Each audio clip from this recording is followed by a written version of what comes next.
जय जगन्नाथ बंधुगण आज आमे जानिबा 13 जून 2024 गुरुवार दिन द्वादश राशि राशिफल विषय एही दैनिक राशिफल चंद्रंको गोचर गणना को नहीं आधारित एवं चंद्रंको गोचर गणना आम जीवन रे बहुत प्रभाव पकई थाए। तो आसंतु सर्वप्रथमे जानिबा आजिर तिथि और राशि नक्षत्र विषय। आज होउची 13 जून 2024 गुरुवार ज्येष्ठ शुक्ल पक्ष सप्तमी रात्र 9:34 गति अष्टमी। आज पूर्वा फाल्गुनी नक्षत्र निशी 5:08 गति उत्तरा फाल्गुनी नक्षत्र।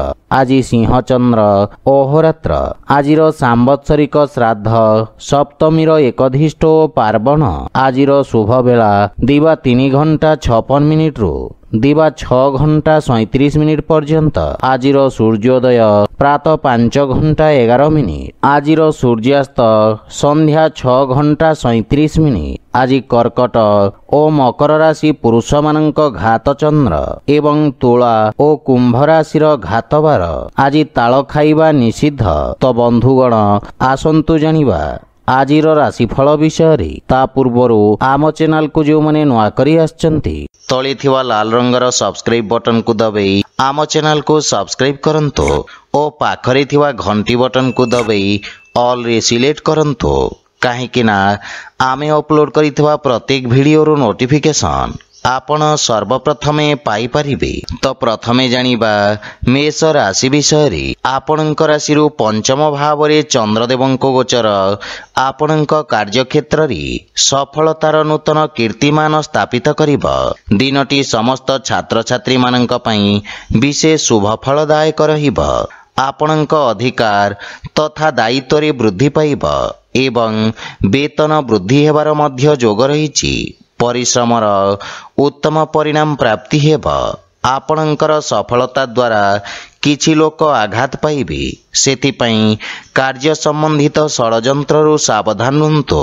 किंतु पारिवारिक कलहरु आपणको दूरे रहिबा उचित एवं गृहर सदस्यंक सहित कथबार्ता करिबा समय रे बाणी रे माधुर्य बजाय रखंतु।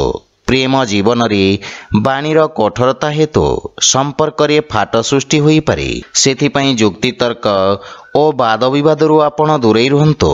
आर्थिक स्थिति क्षेत्र रे आकस्मिक धन लाभर जोग रहिछि एवं आर्थिक स्थिति रे सुधार आसिब।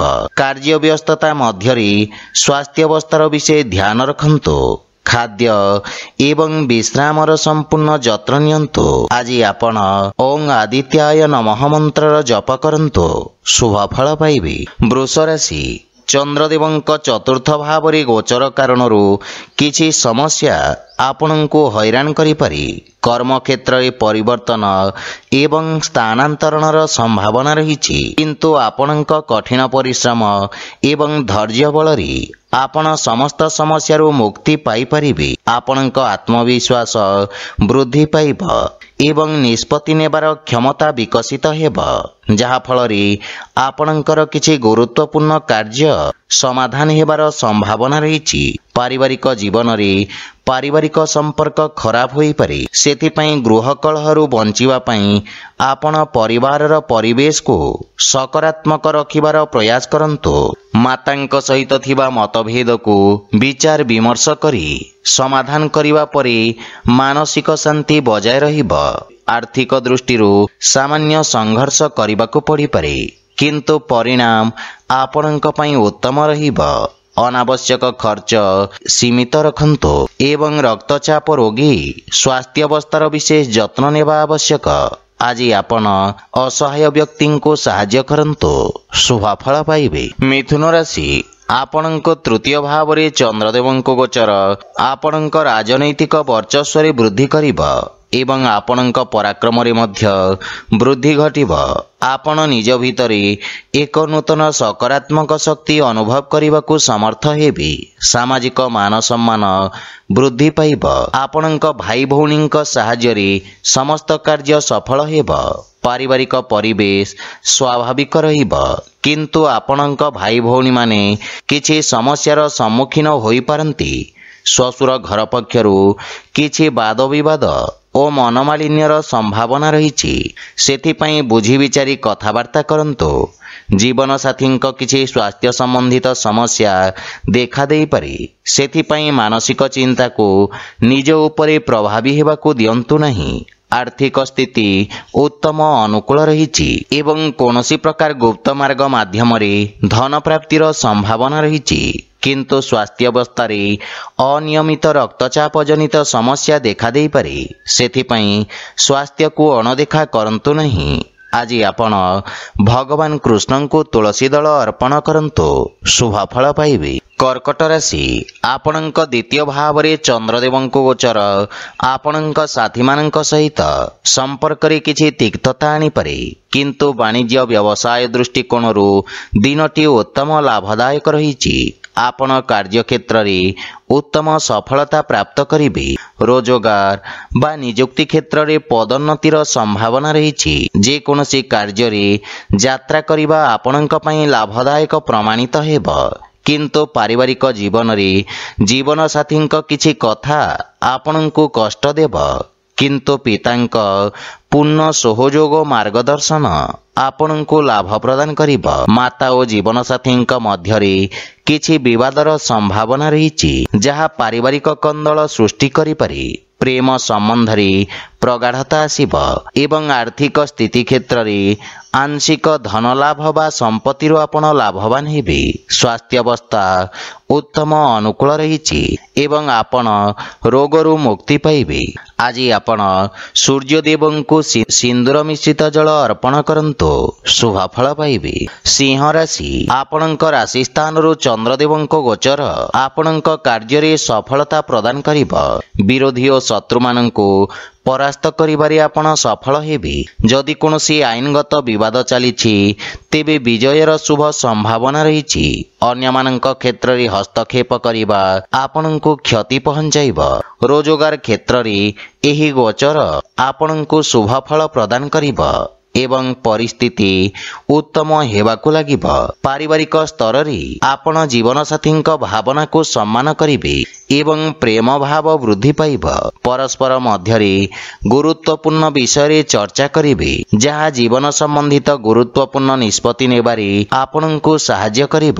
କୌଣସି ସମ୍ପର୍କୀୟଙ୍କ କଥାବାର୍ତ୍ତା ଆପଣଙ୍କୁ ବ୍ୟଥିତ କରିବ ଏବଂ ପ୍ରେମ ସମ୍ପର୍କକୁ ନେଇ ଆପଣ ସାମାନ୍ୟ ଚିନ୍ତିତ ରହିବେ। ଆର୍ଥିକ ସ୍ଥିତି ଦୃଷ୍ଟିରୁ ସମୟ ଉତ୍ତମ ଅନୁକୂଳ ରହିଛି ଏବଂ ପୁରୁଣା ଋଣ ଭାରରୁ ମୁକ୍ତି ମିଳିବ। ସ୍ୱାସ୍ଥ୍ୟାବସ୍ଥା ଉତ୍ତମ ଅନୁକୂଳ ରହିବ ଏବଂ ପିତ୍ତ ସମ୍ବନ୍ଧିତ ରୋଗରୁ ଆରାମ ମିଳିବ। ଆଜି ଆପଣ ଭଗବାନ ଗଣେଶଙ୍କୁ ଦୁବ ଅର୍ପଣ କରନ୍ତୁ, ଶୁଭଫଳ ପାଇବେ।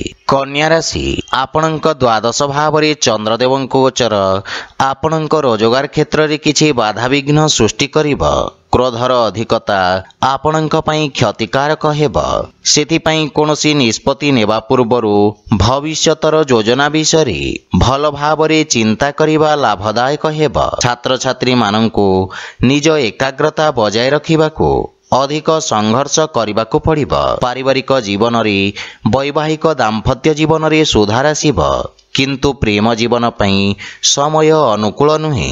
ଧାର୍ମିକ ଆଧ୍ୟାତ୍ମିକ କାର୍ଯ୍ୟ ପ୍ରତି ଆପଣଙ୍କ ରୁଚି ବଢ଼ିବ। ଆର୍ଥିକ ସ୍ଥିତି ଉତ୍ତମ ଅନୁକୂଳ ରହିଛି ଏବଂ ଆର୍ଥିକ ଲାଭ ପ୍ରାପ୍ତ କରିବେ। ଅନାବଶ୍ୟକ ଖର୍ଚ୍ଚରେ ନିୟନ୍ତ୍ରଣ ଲାଗି ରହିବ।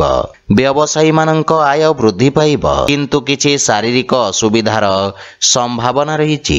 ଆଜି ଆପଣ ଗୋମାତାଙ୍କୁ ଖାଇବାକୁ ଦିଅନ୍ତୁ, ଶୁଭଫଳ ପାଇବେ। ତୁଳା ରାଶି, ଆପଣଙ୍କ ରାଶିରୁ ଏକାଦଶ ଭାବରେ ଚନ୍ଦ୍ରଦେବଙ୍କ ଗୋଚର ଆପଣଙ୍କ ଲାଭର ସ୍ଥିତିରେ ବୃଦ୍ଧି କରିବ। କାର୍ଯ୍ୟକ୍ଷେତ୍ରରେ ଆପଣଙ୍କ ସ୍ଥିତିରେ ଉନ୍ନତି ହେବ ଏବଂ ଆପଣଙ୍କର କାର୍ଯ୍ୟଦକ୍ଷତା ଅତ୍ୟନ୍ତ ଉତ୍ତମ ରହିବ। ବ୍ୟବସାୟୀମାନେ ନିଜ ବୁଦ୍ଧିର କୌଶଳ ବଳରେ କିଛି ଗୁରୁତ୍ୱପୂର୍ଣ୍ଣ ବ୍ୟବସାୟିକ ସଫଳତା ହାସଲ କରିବେ, କିନ୍ତୁ ପାରିବାରିକ ଜୀବନରେ ପରିବାର ସଦସ୍ୟଙ୍କ ମଧ୍ୟରେ ଭିନ୍ନତା ଏବଂ ବିବାଦର ସମ୍ଭାବନା ରହିଛି ଏବଂ ମାତାଙ୍କ ସ୍ୱାସ୍ଥ୍ୟ ଉପରେ ଖରାପ ପ୍ରଭାବ ପଡ଼ିବ। ସେଥିପାଇଁ ମାତାଙ୍କ ସ୍ୱାସ୍ଥ୍ୟାବସ୍ଥାର ବିଶେଷ ଯତ୍ନ ନେବା ଆବଶ୍ୟକ। ଆପଣ ସାମାନ୍ୟ ମାନସିକ ଚିନ୍ତା ଅନୁଭବ କରିବେ, କିନ୍ତୁ ଜୀବନସାଥୀଙ୍କ ସହିତ ସମ୍ପର୍କରେ ପ୍ରଗାଢ଼ତା ଆସିବ। ଏବଂ ପ୍ରେମ ଜୀବନରେ ପ୍ରେମୀଙ୍କ ସହିତ ସମୟ ବ୍ୟତୀତ କରିବାର ଅବସର ମିଳିବ। ଆର୍ଥିକ ସ୍ଥିତି କ୍ଷେତ୍ରରେ ଆପଣ ଯେକୌଣସି ଚଳନଶୀଳ ଏବଂ ଅସ୍ଥାବର ସମ୍ପତ୍ତିରେ ବିନିଯୋଗ କରିପାରିବେ, ଯାହା ଆପଣଙ୍କୁ ଲାଭ ପ୍ରଦାନ କରିବ। ସମ୍ପତ୍ତି ସମ୍ବନ୍ଧିତ ବିବାଦ ଆପଣଙ୍କ ସପକ୍ଷରେ ସମାଧାନ ହେବ, କିନ୍ତୁ ସ୍ୱାସ୍ଥ୍ୟ ଅବସ୍ଥାରେ ବିଶେଷ ଧ୍ୟାନ ରଖିବା ଆବଶ୍ୟକ। ଆଜି ଆପଣ ଗୋପାଳ ସହସ୍ରନାମର ପାଠ କରନ୍ତୁ, ଶୁଭଫଳ ପାଇବେ। ବିଛା ରାଶି, ଆପଣଙ୍କ ଦଶମ ଭାବରେ ଚନ୍ଦ୍ରଦେବଙ୍କ ଗୋଚର ଆପଣଙ୍କୁ ଅନୁକୂଳତା ପ୍ରଦାନ କରିବ। ଆଜି ଆପଣ ଊର୍ଜାବାନ ଅନୁଭବ କରିବେ। ଆପଣଙ୍କ କାର୍ଯ୍ୟକୁଶଳତା ଓ ଦକ୍ଷତା ବଳରେ ଆପଣ କାର୍ଯ୍ୟକ୍ଷେତ୍ରରେ ଉତ୍ତମ ସଫଳତା ଅର୍ଜନ କରିବେ। ଶିକ୍ଷା କ୍ଷେତ୍ରରେ ଆପଣଙ୍କ ପ୍ରୟାସ ସଫଳତା ଆଣିବ, ଯାହାଫଳରେ ଆପଣଙ୍କ ମନରେ ପ୍ରସନ୍ନତା ଅନୁଭବ କରିବେ ଏବଂ ଆପଣ ନିଜ ଅଧୀନରେ ପ୍ରତ୍ୟେକ କାର୍ଯ୍ୟ କରିବେ, ଯାହା କାର୍ଯ୍ୟରେ ଶୀଘ୍ର ସଫଳତା ଆଣିବ। ଆପଣ ନିଜ ବିରୋଧୀ ଓ ପ୍ରତିଦ୍ୱନ୍ଦ୍ୱୀଙ୍କୁ ପରାସ୍ତ କରିବାରେ ସଫଳ ହେବେ। କ୍ରୀଡ଼ା କ୍ଷେତ୍ରରେ ଜଡ଼ିତ ବ୍ୟକ୍ତିଙ୍କୁ ବିଶେଷ ସଫଳତା ପ୍ରାପ୍ତି ହେବ। ପ୍ରେମ ଜୀବନରେ ସମୟ ଉତ୍ତମ ଅନୁକୂଳ ରହିବ ଏବଂ ନୂତନ ସମ୍ପର୍କ ସ୍ଥାପନ ହେବ, ଯାହାଫଳରେ ଆପଣଙ୍କ ମାନସିକ ଚିନ୍ତା ଦୂର ହେବ ଏବଂ ଆପଣଙ୍କ ଆତ୍ମବିଶ୍ୱାସ ବୃଦ୍ଧି ପାଇବ। ଆର୍ଥିକ ସ୍ଥିତି କ୍ଷେତ୍ରରେ ଶ୍ୱଶୁର ଘର ପକ୍ଷରୁ ଧନ ଲାଭର ଯୋଗ ରହିଛି। ସ୍ୱାସ୍ଥ୍ୟ ଅବସ୍ଥା ଉତ୍ତମ ଅନୁକୂଳ ରହିଛି ଏବଂ ଆପଣ ଶାରୀରିକ ଊର୍ଜାବାନ ଅନୁଭବ କରିବେ। ଆଜି ଆପଣ ଗୋମାତାଙ୍କୁ ଖାଇବାକୁ ଦିଅନ୍ତୁ, ଶୁଭଫଳ ପାଇବେ। ଧନୁରାଶି, ଆପଣଙ୍କ ଭାଗ୍ୟ ଭାବରେ ଚନ୍ଦ୍ରଦେବଙ୍କ ଗୋଚର ଆପଣଙ୍କ ଭାଗ୍ୟକୁ ବୃଦ୍ଧି କରିବ ଏବଂ ଆର୍ଥିକ ପ୍ରଗତି ହେବ। ସାମାଜିକ ଜୀବନରେ ଉନ୍ନତିର ଯୋଗ ରହିଛି ଏବଂ ଆପଣଙ୍କ ମାନ ସମ୍ମାନରେ ବୃଦ୍ଧି ହେବ। ସମ୍ପତ୍ତି ସମ୍ବନ୍ଧିତ ବିଷୟରେ ବିଶେଷ ଲାଭ ମିଳିବ, କିନ୍ତୁ ଛାତ୍ରଛାତ୍ରୀମାନଙ୍କ ଶିକ୍ଷାରେ କିଛି ବାଧାବିଘ୍ନ ଉପୁଜିପାରେ। ପାରିବାରିକ ଜୀବନରେ ପରିବାରରେ ଉତ୍ତେଜନା ଦେଖାଦେବ ଏବଂ ଆପଣଙ୍କ ବାଣୀ କଠୋର ହେବ। କ୍ରୋଧର ଅଧିକତା ଆପଣଙ୍କ କ୍ଷତି କରିବ, ସେଥିପାଇଁ ପରିବାରରେ ଶାନ୍ତି ବଜାୟ ରଖନ୍ତୁ। ବଡ଼ ଭାଇ ଓ ଭଉଣୀମାନଙ୍କର ସମ୍ପୂର୍ଣ୍ଣ ସମର୍ଥନ ରହିବ ଏବଂ ବିଗିଡ଼ିଥିବା ସମ୍ପର୍କରେ ସୁଧାର ଆସିବ, କିନ୍ତୁ ଜୀବନସାଥୀଙ୍କ ସ୍ୱାସ୍ଥ୍ୟାବସ୍ଥାର ବିଶେଷ ଯତ୍ନ ନିଅନ୍ତୁ। ଆର୍ଥିକ କ୍ଷେତ୍ରରେ ଅନାବଶ୍ୟକ ଖର୍ଚ୍ଚ ଉପରେ ପ୍ରତିବନ୍ଧକ ଲଗାଇବାର ଆବଶ୍ୟକ ରହିଛି, ଅନ୍ୟଥା ବଡ଼ କ୍ଷତିର ସମ୍ଭାବନା ରହିଛି। ସ୍ୱାସ୍ଥ୍ୟ ଦୃଷ୍ଟିରୁ ସମୟ ଅନୁକୂଳ ନୁହେଁ। ଶାରୀରିକ ପ୍ରତିରକ୍ଷା ପ୍ରଣାଳୀ ଦୁର୍ବଳ ହେବାର ସମ୍ଭାବନା ରହିଛି। ଆଜି ଆପଣ ଅସୁସ୍ଥ ରୋଗୀଙ୍କୁ ଔଷଧ ଦାନ କରନ୍ତୁ, ଶୁଭଫଳ ପାଇବେ। ମକର ରାଶି, ଆପଣଙ୍କ ରାଶି ସ୍ଥାନରୁ ଅଷ୍ଟମ ଭାବରେ ଚନ୍ଦ୍ରଦେବଙ୍କ ଗୋଚର ହେତୁ ଆପଣଙ୍କୁ କାର୍ଯ୍ୟକ୍ଷେତ୍ରରେ କିଛି ସମସ୍ୟାର ସମ୍ମୁଖୀନ କରିବାକୁ ପଡ଼ିପାରେ, କିନ୍ତୁ ଆକସ୍ମିକ ଧନଲାଭର ଯୋଗ ରହିଛି। ସାମାଜିକ କାର୍ଯ୍ୟରେ ଆପଣଙ୍କ ଯୋଗଦାନ ଆପଣଙ୍କ ପ୍ରଭାବ କ୍ଷେତ୍ରକୁ ବୃଦ୍ଧି କରିବ। ଆପଣଙ୍କ ବିପରୀତ ପରିସ୍ଥିତିରେ କାର୍ଯ୍ୟ କରିବାର କ୍ଷମତା ଆପଣଙ୍କ ସହକର୍ମୀଙ୍କୁ ପ୍ରଭାବିତ କରିବ। ପରିବାରରେ କୌଣସି ବ୍ୟକ୍ତିଙ୍କ ସହିତ ମତଭେଦ ହେବାର ସମ୍ଭାବନା ରହିଛି, କିନ୍ତୁ ଆପଣ ନିଜ ବାଣୀ କୌଶଳରେ ସମସ୍ତଙ୍କୁ ପ୍ରଭାବିତ କରିବେ। ଜୀବନସାଥୀଙ୍କ ସହିତ ସମ୍ପର୍କରେ ପ୍ରଗାଢ଼ତା ଆସିବ, କିନ୍ତୁ ପିତାଙ୍କ ସ୍ୱାସ୍ଥ୍ୟାବସ୍ଥାର ବିଶେଷ ଯତ୍ନ ନିଅନ୍ତୁ। ପ୍ରେମ ସମ୍ପର୍କ ମାନସିକ ଶାନ୍ତି ଓ ସୁଖ ସୃଷ୍ଟି କରିବ। ଆର୍ଥିକ ଲାଭ ପ୍ରାପ୍ତି ହେବ ଏବଂ ଶୁଭ କାର୍ଯ୍ୟରେ କରାଯାଇଥିବା ନିବେଶ ଆପଣଙ୍କ ଲାଭର ସ୍ଥିତିକୁ ଦ୍ୱିଗୁଣିତ କରିବ। ମାନସିକ ଚିନ୍ତା ସ୍ୱାସ୍ଥ୍ୟାବସ୍ଥାକୁ ଖରାପ କରିପାରେ, ବିଶେଷ କରି ଅନିୟମିତ ରକ୍ତଚାପ ଥିବା ରୋଗୀମାନେ ସ୍ୱାସ୍ଥ୍ୟାବସ୍ଥାର ବିଶେଷ ଧ୍ୟାନ ରଖନ୍ତୁ। ଆଜି ଆପଣ ଅସହାୟ ଲୋକଙ୍କୁ ଯଥାସମ୍ଭବ ସାହାଯ୍ୟ କରନ୍ତୁ, ଶୁଭଫଳ ପାଇବେ। କୁମ୍ଭ ରାଶି, ଆପଣଙ୍କ ସପ୍ତମ ଭାବରେ ଚନ୍ଦ୍ରଦେବଙ୍କ ଗୋଚର ଆପଣଙ୍କ ସହଯୋଗୀଙ୍କ ଦ୍ୱାରା ଲାଭ ପ୍ରଦାନ କରିବ। ବାଣିଜ୍ୟ ବ୍ୟବସାୟରେ ନୂତନ ସମ୍ପର୍କ ପ୍ରତିଷ୍ଠା ହେବ, ଯାହା ପାରସ୍ପରିକ ଲାଭଦାୟକ ସହଭାଗିତାରେ ପରିଣତ ହେବ। ଏହି ସମୟ ଆପଣଙ୍କ ପାଇଁ ଅତ୍ୟନ୍ତ ଶୁଭ ଅଟେ ଏବଂ ଭାଗ୍ୟ ଆପଣଙ୍କ ସପକ୍ଷରେ ରହିଛି। ପାରିବାରିକ ଜୀବନରେ ଜୀବନସାଥୀଙ୍କ ପୂର୍ଣ୍ଣ ସମର୍ଥନ ମିଳିବ। ସନ୍ତାନ ପକ୍ଷରୁ ସୁଖଦ ସମାଚାର ପ୍ରାପ୍ତି ହେବ ଏବଂ କର୍ମକ୍ଷେତ୍ରରେ ଜୀବନସାଥୀଙ୍କ ପରାମର୍ଶ ସହାୟକ ସିଦ୍ଧ ହେବ। ପତି ପତ୍ନୀଙ୍କ ସମ୍ପର୍କରେ ପ୍ରଗାଢ଼ତା ଆସିବ। ଭାଇ ଓ ବନ୍ଧୁମାନଙ୍କର ସମଗ୍ର ସଂଗଠନ ଆପଣଙ୍କ ମନକୁ ଖୁସି ଏବଂ ଆତ୍ମବିଶ୍ୱାସରେ ପରିପୂର୍ଣ୍ଣ କରିବ। ବିବାହଯୋଗ୍ୟ ବ୍ୟକ୍ତିଙ୍କ ପାଇଁ କିଛି ଭଲ ପ୍ରସ୍ତାବ ଆସିପାରେ। ପ୍ରେମ ଜୀବନରେ ମଧୁରତା ରହିବ ଏବଂ ଆର୍ଥିକ ଲାଭରେ ଧୀରେ ଧୀରେ ବୃଦ୍ଧି ଘଟିବ। ଦୀର୍ଘକାଳୀନ ଯୋଜନା ଗୁଡ଼ିକରୁ ଲାଭ ମିଳିବ। ଯୋଜନାବଦ୍ଧ ଉପାୟରେ କରାଯାଇଥିବା ସମସ୍ତ କାର୍ଯ୍ୟ ସର୍ବୋତ୍ତମ ସଫଳତା ହାସଲ କରିବ ଏବଂ ଆପଣଙ୍କ ସାମାଜିକ କ୍ଷେତ୍ରର ବିକାଶ ହେବ। ନୂତନ କାର୍ଯ୍ୟର ରୂପରେଖା ପ୍ରସ୍ତୁତ କରିବେ। ଆପଣ ସ୍ୱାସ୍ଥ୍ୟ ସମ୍ବନ୍ଧିତ ସମସ୍ୟାରୁ ମୁକ୍ତି ପାଇବେ ଏବଂ ମାନସିକ ସୁଖ ଏବଂ ଶାନ୍ତି ଅନୁଭବ କରିବେ। ଆଜି ଆପଣ ହନୁମାନ ଚାଳିଶାର ପାଠ କରନ୍ତୁ, ଶୁଭ ଫଳ ପାଇବେ। ମୀନ ରାଶି, ଆପଣଙ୍କ ରାଶି ସ୍ଥାନରୁ ଷଷ୍ଠ ଭାବରେ ଚନ୍ଦ୍ରଦେବଙ୍କ ଗୋଚର ଆପଣଙ୍କ ଖର୍ଚ୍ଚରେ ବୃଦ୍ଧି କରିବ। ଆପଣ ନିଜ ବୁଦ୍ଧି ଏବଂ କୌଶଳ ବଳରେ ନିଜ ସମସ୍ତ ଲକ୍ଷ୍ୟକୁ ହାସଲ କରିବାରେ ସକ୍ଷମ ହେବେ। ଆପଣଙ୍କ କିଛି ଗୁପ୍ତ ଶତ୍ରୁ ଆପଣଙ୍କ ଭାବମୂର୍ତ୍ତିକୁ ନଷ୍ଟ କରିବାର ପ୍ରୟାସ କରିବେ। ଆପଣ ନୂତନ ଲୋକଙ୍କ ସହିତ ସାକ୍ଷାତ କରିବେ। କ୍ୟାରିୟରରେ ଉତ୍ତମ ଉନ୍ନତିର ଯୋଗ ରହିଛି। ନୂତନ କାର୍ଯ୍ୟ କରିବାକୁ ଚେଷ୍ଟା କରିବେ ଏବଂ କାର୍ଯ୍ୟକ୍ଷେତ୍ରରେ ସ୍ଥିତିରେ ସୁଧାର ଆସିବ। ସହକର୍ମୀଙ୍କ ପରାମର୍ଶରୁ ଆପଣ ଉପକୃତ ହେବେ। ମାତୃ ଘର ପକ୍ଷରୁ ପୂର୍ଣ୍ଣ ସହଯୋଗ ଓ ମାର୍ଗଦର୍ଶନ ପ୍ରାପ୍ତି ହେବ, କିନ୍ତୁ ପାରିବାରିକ କଳହରୁ ଆପଣଙ୍କୁ ଦୂରେଇ ରହିବା ଉଚିତ ତଥା ପରିବାର ସଦସ୍ୟଙ୍କ ସ୍ୱାସ୍ଥ୍ୟାବସ୍ଥାର ବିଷୟ ଧ୍ୟାନ ରଖନ୍ତୁ। ପ୍ରେମ ଜୀବନରେ ବାଣୀର କଠୋରତା ହେତୁ ସମ୍ପର୍କରେ ଫାଟ ସୃଷ୍ଟି ହୋଇପାରେ। ସେଥିପାଇଁ ଅନାବଶ୍ୟକ ବାଦ ବିବାଦ ଓ ଯୁକ୍ତିତର୍କରୁ ଆପଣ ଦୂରେଇ ରୁହନ୍ତୁ। ଯଦି ଆପଣ ବ୍ୟବସାୟିକ ଋଣ ପାଇଁ ଚେଷ୍ଟା କରୁଛନ୍ତି, ତାହେଲେ କୌଣସି ପରିଚିତ ବ୍ୟକ୍ତିଙ୍କ ସାହାଯ୍ୟ ପାଇବାର ସମ୍ଭାବନା ରହିଛି।